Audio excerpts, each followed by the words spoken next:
আসসালামু আলাইকুম আপুরা, আপনাদের মাঝে আমি আবার আসছি নতুন ব্লগ নিয়ে। দেখেন আমি আজকে আলু দিয়ে কি তরকারি রান্না করি। তো দেখেন আলুটাকে আগে ছিলে ভালো করে ধুয়ে এখানে সিদ্ধ দিয়েছি। তো মরিচটা আপনাদের পরিমাণ মতো দিবেন। তো এখানে আমি দেখেন মরিচ এবং আলু একসাথে সিদ্ধ দিয়েছি। তো আপনাদের পরিমাণ মতো ঝালটা দিবেন।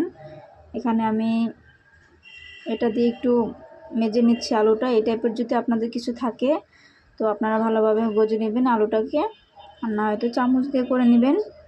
তো এটাকে আমি আলুটাকে ভালোভাবে ভেঙে নিব।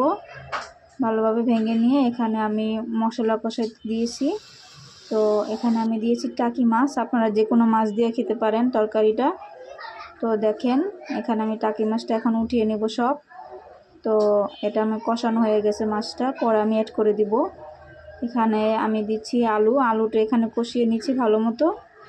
তো ভালোভাবে আলুটাও কষিয়ে হয়ে গেছে। তো এখানে দেখেন তরকারি, এখন মাছ আলু একসাথে অ্যাড করে দিচ্ছি।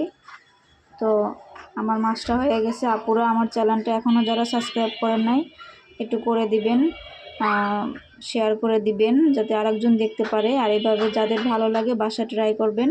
এটা হয়তো উত্তরবঙ্গে মানুষ খুব পছন্দ করে, বিখ্যাত খাবার, ওরা ডিম দিয়েও খায় এটা।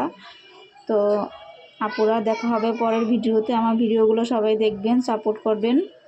আল্লাহ হাফিজ।